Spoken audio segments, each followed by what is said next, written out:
খোকা বাবুর প্রত্যাবর্তন। হ্যাঁ, যদি এক কথায় বলা হয় তাহলে এই লাইনটাই বা এই ক্যাচ লাইনটাই খুব পারফেক্টলি যায়। খোকা বাবুর প্রত্যাবর্তন। দেব সেই 2016-র পর এই 2024-এ ফিরল তার পুরনো অবতারে। কিন্তু আমার অ্যাজ এ দর্শক প্রচণ্ড অস্বস্তি হচ্ছিল সেই পুরনো অবতারের দেবকে দেখতে।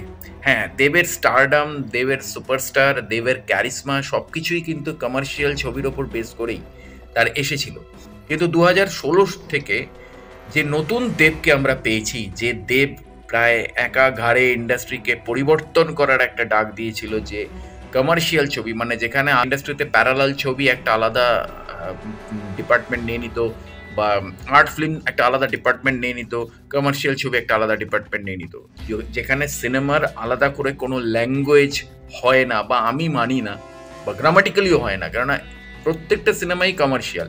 কারণ প্রত্যেকটা সিনেমাই করা হয় ব্যবসার নিরিখে তাকিয়ে, শিল্প সত্তাকে মাথায় রেখে। তো এক্স্যাক্টলি সেই জায়গা থেকে দাঁড়িয়ে এই যে ব্যাপারগুলো ছিল একটা সময়, যে art film, commercial film, parallel film, এই তিনটে জায়গার মধ্যে কিন্তু একটা মেলবন্ধন তৈরি করতে চেয়েছিল দেব, যেটা 2016 সাল থেকে সে তার চ্যাম্প ছবি দিয়ে শুরু করেছিল তার যাত্রা।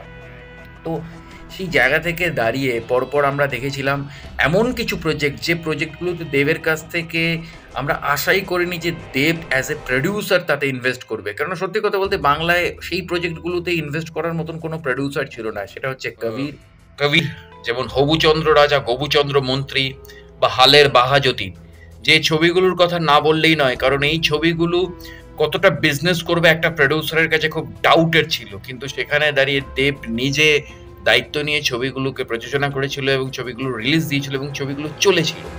তো এক্স্যাক্টলি সেইখান থেকে দাঁড়িয়ে দেব তিল তিল করে 2016 থেকে 2024 অব্দি নিজের যে ইমেজটা তৈরি করেছে, সেই কমার্শিয়াল, সেই কি বলবো আর কি, সেই ফুঁচকে দেবের জায়গায় একটা পার্সোনালিটি সম্পন্ন, গাম্ভীর্যপূর্ণ একটা ব্যক্তিত্বের দেব, যে আমাদের সামনে বারবার প্রেজেন্ট হয়েছে, গত বছর প্রধানেও প্রেজেন্ট করেছে সে নিজেকে, বা ব্যোমকেশ বক্সিতে।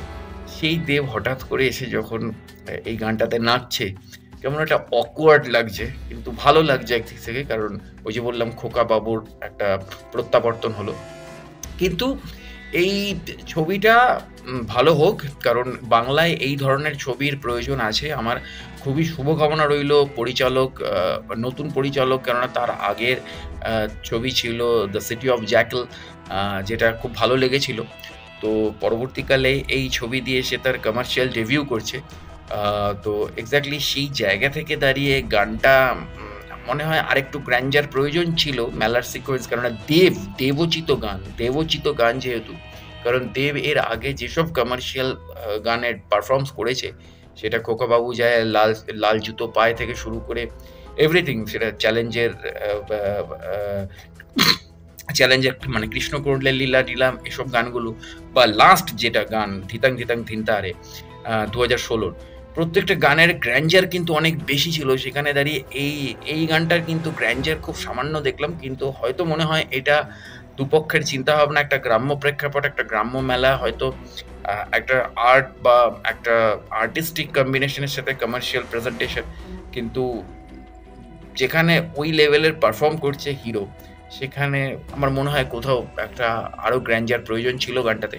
এবং তার সাথে সাথে টিজারটাও অসামান্য লেগেছে আমার, কারণ টিজারটা আমি বলবো না যে কপি নয়, কপি হালকা ফুলকা রয়েছে, কেননা আমরা এই টিজারের প্রথম দিককার যে পোর্শনগুলো, এই পোর্শনগুলো আমরা গ্যাংস অফ ওয়াসিপুরের ক্ষেত্রে দেখেছিলাম। একটা গ্যাংস অফ ওয়াসিপুর ইন্সপিরেশন রয়েছে যখন খাদানের ব্লাস্টিংটা চলছে, এবং তার পাশাপাশি যখন মানে পুষ্পার 1 ট্রেলারটাও আমরা দেখেছিলাম, বা পুষ্পা ছবির যে প্রেজেন্টেশনগুলো ছিল সেইগুলোরও একটা ঝলক আমরা দেখতে পেয়েছি।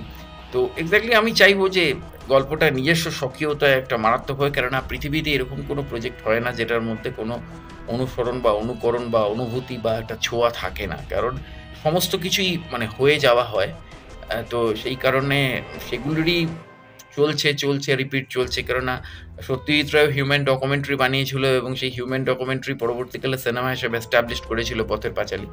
কিন্তু তাই বলে পৃথিবীতে আর কেউ হিউম্যান ডকুমেন্টারি বানায়নি এমন নয়, বা পথের মানে সিনেমা বানায়নি এই ধরনের তেমন নয়। তো এক্স্যাক্টলি সবই হয়ে গেছে, সেগুলো কি রিপিট করে চলা হচ্ছে। তো এক্স্যাক্টলি সেইখানে দাঁড়িয়ে এতে কোনো লজ্জা পাওয়ার বিষয় নেই বা এতে কোনো খারাপ লাগার বিষয় নেই। তো ভালো লাগলো, শুভকামনা রইলো দেবের জন্য এবং অবশ্যই ট্রেলারের জন্য অপেক্ষা থাকলাম। জুড়ে থাকুন আমার চ্যানেলের সাথে, দেখা হচ্ছে পরের ভিডিওতে। নমস্কার।